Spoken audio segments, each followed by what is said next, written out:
हाय, मैं हूँ डॉक्टर शरयू और लास्ट वीडियो में हमने देखा है कि यूट्राइन ट्यूबरकुलोसिस और उसकी सिम्प्टोमेटोलॉजी क्या होती है। ये मैंने वर्ल्ड टीबी की डे के लिए बनाया था वीडियो। आज हम बात करने वाले हैं डिस्मेनोरिया। ये डिस्मेनोरिया क्या है? अपनी ज़िंदगी में हर लड़की ये डिस्मेनोरिया का अनुभव करती है। तो ये डिस्मेनोरिया क्या है? ये एक दर्द का नाम है। जो यूट्रस होता है, जो बच्चेदानी होती है, उसका जो दर्द होता है, उस दर्द का ये नाम है खूबसूरत सा जिसे हम कहते हैं डिस्मेनोरिया। तो ये क्या है? ये दर्द जो है ये प्राइमरी भी होता है, सेकेंडरी भी होता है। प्राइमरी मतलब सिंपली बिकॉज ऑफ जो बायोकेमिकल क्या कहते हैं हम, एक प्रोडक्ट हमारे शरीर में प्रवाहित होता है इन दिनों में, वो है प्रोस्टाग्लैंडिन। और उसकी वजह से यूट्रस कॉन्ट्रैक्ट होता है और इस कॉन्ट्रैक्शन की वजह से जो ब्लड होता है यूट्रस में, एंडोमेट्रियम का जो शेडिंग होता है, जो ओव्यूलेशन हुआ, वो ओव्यूलेशन जो ओवम होता है वो हमें फेंकना होता है। तो ये मेंस्ट्रुएशन में कॉन्ट्रैक्शन ऑफ यूट्रस क्रिएट करता है, ताकि ये जो सब कुछ जो एंडोमेट्रियम शेडिंग होता है ये बच्चेदानी के बाहर होता है। तो ये प्राइमरी डिस्मेनोरिया जो होता है ये फिजियोलॉजिकल फिनोमिना होता है, नॉर्मल होता है। 12 घंटे से 72 घंटे के बीच में बेरेबल पेन होता है। पेन जो है ये बेरेबल होता है, हम लोग इसे सहन कर सकते हैं।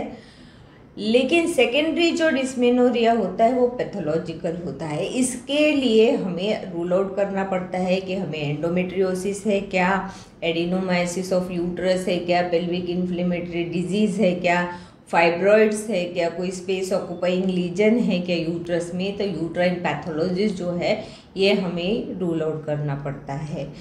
डिस्मेनोरिया जो होता है ये हमें बेरेबल अगर नहीं है तो जब सेकेंडरी डिस्मेन पैथोलॉजिकल होता है, इसमें हमें फीवरिश भी लगता है, नौशिया यानी उल्टी जैसे भी लगता है, कभी कभी चक्कर भी आ जाते हैं, क्रैम्पी पेन इतना होता है कि हॉस्पिटल में जाना हमें काफ़ी ज़रूरी हो जाता है।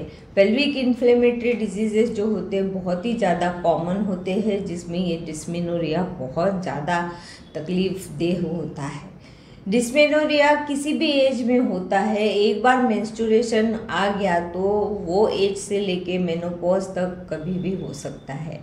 लेकिन अनबेरेबल अगर पेन है तो हमें डॉक्टर को कंसल्ट करना पड़ता है।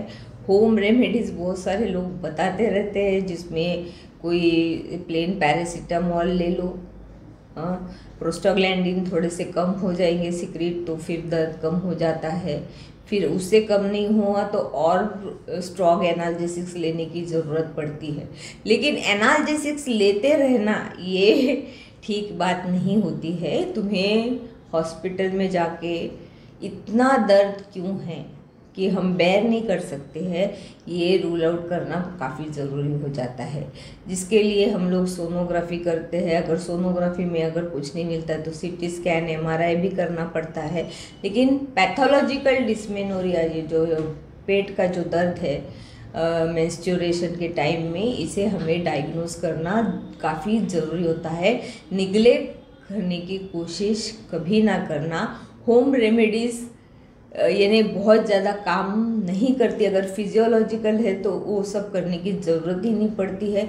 लेकिन अगर दर्द में अगर आपको उल्टियाँ होती है, आपको लूज मोशंस कभी कभी किसी किसी को हो जाते हैं, लेकिन पैथोलॉजिकल इसमें ज़रा ज़्यादा ही हो जाते हैं। फ्रीक्वेंसी ऑफ यानी यूरिन को ज़्यादा जाना या लैट्रिन को ज़्यादा जाना, जैसे ये फ्रीक्वेंसी अगर आपकी बढ़ जाती है, फीवरिश आपको लगता है और फीवर के वजह से आप बेड रिडन हो जाते हैं वो 2-3 दिन के लिए, तो ये जो सिम्टम्स है ये नॉर्मल नहीं है, तो इसे आपको रूल आउट करना पड़ता है।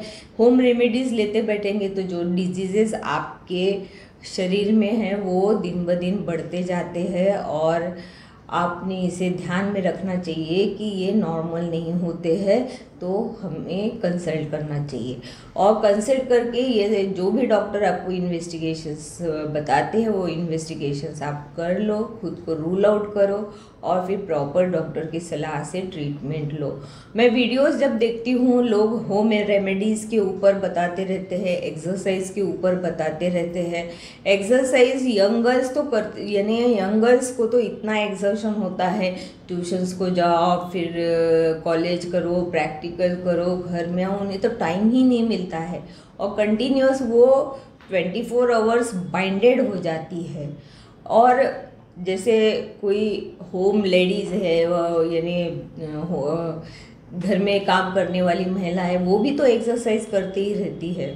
तो एक्सरसाइज करना, स्पेसिफिक एक्सरसाइज करना, वो भी कब करना, जब आप अपनी पैथोलॉजी रूल आउट कर लेते हैं डॉक्टर के पास में जाके, और डॉक्टर कहते हैं कि यहाँ कुछ भी नहीं है, सिंपल फिजियोलॉजिकल है, तब जाके आपको हार्मोन बैलेंसिंग एक्सरसाइजेस काम में आती है। अगर पैथोलॉजी है और आप एक्सरसाइज कर लो तो वो एक्सरसाइज आपके लिए हार्मफुल भी हो सकती है।